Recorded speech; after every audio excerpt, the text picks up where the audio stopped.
ஆண்டவரும் இரட்சகருமாகிய இயேசு கிறிஸ்துவின் ஈடு இணையற்ற நாமத்தினாலே அன்புக்குரிய சகோதர சகோதரிகளே, இந்த வீடியோ வாயிலாக உங்களை சந்திப்பதில் மிகுந்த சந்தோஷம். ஆண்டவராய் இயேசு கிறிஸ்து வேத புத்தகத்திலே ஆதியாகம புஸ்தகம் 15வது அதிகாரம் 1வது வசனம். இந்த காரியங்கள் நடந்த பின்பு கர்த்தருடைய வார்த்தை ஆபிரகாமுக்கு தரிசனத்தில் ஒன்றாகி, அவர் ஆபிரகாமே, நீ பயப்படாது, நான் உனக்கு கேடகமும் மகாபெரிய பலனுமாய் இருக்கிறேன் என்று சொல்கிறார். ஆம், மனிதன் அநேக நேரங்களில் பயந்து கொண்டிருக்கிறார். மனிதனுக்கு நேரிடுவது பயம்.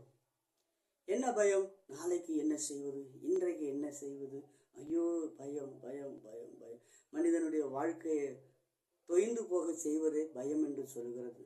மனிதனுக்கு 3 வகையான பயங்கள் வருகிறது. சூழ்நிலையை கண்டு மனிதனுக்கு பயப்படுகிற பயம், பிசாசுக்கு பயப்படுகிற பயம், இப்படி பயங்கள், ஏராளமான பயங்கள் வேதத்தில் சொல்லப்பட்டிருக்கு.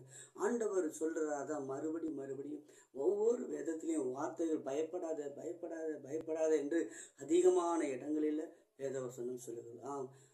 பயம்தான் மனிதனுக்கு எல்லா பிரச்சனைகளையுமே கொண்டு வருகிறதா இருக்கிறது. ஆகையினால ஆண்டவர் சொல்றார், பயப்படாதே பயப்படாதே பயப்படாது. ஆபிரகாமுக்கு ஆண்டவர் சொல்றார், நீ பயப்படாதே. ஆபிரகாமுக்கு ஏன் பயம் வந்த காரியங்கள் அப்படி என்றால், சோதோம் ராஜாக்கள் சொல்றாங்க, நீ பொருட்களை பூரா எடுத்துக்கொள்ளும், ஆட்கள் இடத்தில் விடு அப்படின்னு சொல்றாங்க. அப்போ ஆபிரகாம் சொல்லுகிறான், ஆட்கள் மாத்திரம் எனக்கு போதும், பொருட்களை பூரா நீ எடுத்துக்க அப்படின்னு சொல்லி. அப்போ பொருட்களை பூரா இவன் எடுத்துட்டு போன வெறும் ஆட்கள் மாத்திரம் அனுப்பிவிடும் பொழுது அப்போதான் ஆண்டவர் சொல்றார், பொருட்கள் போயிட்டு என்று நீ பயப்படாதே, நானே உனக்கு பெரிய பயங்கரமும் பெரிய கேடகமும் மகா பெரிய பலனா இருக்கிறேன், பயப்படாதேன்னு என்று சொல்றார். பொருட்கள் இன்றைக்கு போய்விட்டதா, பயப்படாதீங்க, கர்த்தர் உங்களோடு கூட இருக்கிறார்.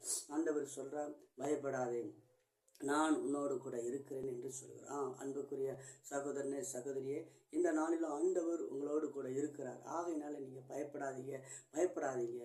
முதலாவது பயம், பயந்த காரியம் வந்தது என்று யோபு பக்தன் சொல்றான். 3வது அதிகாரம் யோபு புத்தகத்துல 3வது அதிகாரம் 25வது வசனத்துல யோபு பக்தன் சொல்றான், நான் பயந்த காரியம் நேரிட்டது. அப்போ ஒரு காரியம் வருவதற்கு முன்னக்கூட்டியே பயந்தான் மனிதன் அந்த காரியத்தை கொண்டு வருது. மனிதனுக்கு இழப்போ எந்த விதமான காரியங்களோ மனிதனுக்கு அந்த பயம்தான் கொண்டு வருகிறது.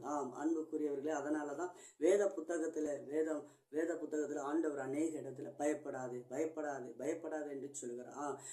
கிதியோனை பார்த்து சொல்ற, பயப்படாது. மீதியானவர்கள் திரளான கூட்டத்தார் இருக்கிறாங்க, கூட்டத்தார் மத்தியில இவன் 300 பேரோடு இருக்கிறான். அந்த இடத்துல ஆண்டவர் சொல்றார், நீ பயப்படாது, நான் பயப்படாது, நீ பயப்படாது என்று சொல்கிறார். அன்புக்குரிய சகோதரனே சகோதரியே, இந்த நாளிலும் நீங்க பயப்பட வேண்டிய அவசியம் இல்லை. உங்களை எதிர்க்கக்கூடியவர்கள் பழைய பலசாலிகளா இருந்தாலும் நீங்க பயப்பட வேண்டாம். ஏனென்றால் ஆண்டவர் உங்களோடு கூட இருக்கிறேன் என்று சொல்கிறார். அன்புக்குரிய சகோதரனே சகோதரியிலே, இந்த நாளிலும் இந்த வேத வசனத்தை கேட்டுக்கொண்டிருக்கிற நாளைய தினத்தை குறித்து நீங்க கவலைப்பட வேண்டாம். இன்றைக்கு சூழ்நிலைகள் இப்படி ஆகிவிட்டதே, இழந்து விட்டோமே, பொருட்களை இழந்து விட்டோமே, மனிதர்களை இழந்து விட்டோமே என்று நீங்கள் பயப்பட வேண்டாம். ஆண்டவர் சொல்றார், பயப்படாதே, நானே உனக்கு மகாபெரிய பலனா இருக்கிறேன் என்று ஆண்டவர் சொல்றார். அன்புக்குரிய சகோதரனே சகோதரியே, பயப்பட வேண்டிய அவசியம் இல்லை. இதை கேட்டுக்கொண்டிருக்கிற அருமையான சகோதரனே சகோதரியே, இந்த வார்த்தையை கேட்டுக்கொண்டிருக்கிற அருமையான சகோதரனே சகோதரியே, இந்த நாளிலும் லூக்கா புஸ்தகம் 1வது அதிகாரம் 29ல மரியாதை பார்த்து சொல்றார், பயப்படாது மரியாதை, பயப்படாது, இந்த காரியம் உனக்கு பயப்படாது, தரிசனங்கள் உண்டான உடனே பயப்படாது என்று சொல்கிறார். மேய்ப்பர்களுக்கு ஆண்டவர் தேவதூதர்கள் சொல்றாங்க, பயப்படாது, தரிசனத்தை கண்டு பயப்படுறாங்க. அப்ப ஆண்டவர் சொல்றார், பயப்படாது. தேவதூதர்கள் சொல்றாங்க, பயப்படாது. அன்புக்குரியவர்களே, பயம் ஒரு மனிதனுக்கு வந்துவிட்டால் அவனை ஈஸியாக ஜெயிச்சிடலாம். ஆகையினால மனிதர்கள் நம்ம ஒரு பிரச்சனைகள் வந்த உடனே நீங்க என்ன செய்யாதீங்க, பயப்படாதீங்க. ஆண்டவர் உங்களோடு கூட இருக்கிறார். விசுவாச வார்த்தைகளை அறிக்கையிடுங்க. கர்த்தர் உங்களோடு கூட இருக்கிறபடினால பயத்தின் ஆவியோடு கூட இருக்கிறீங்களா?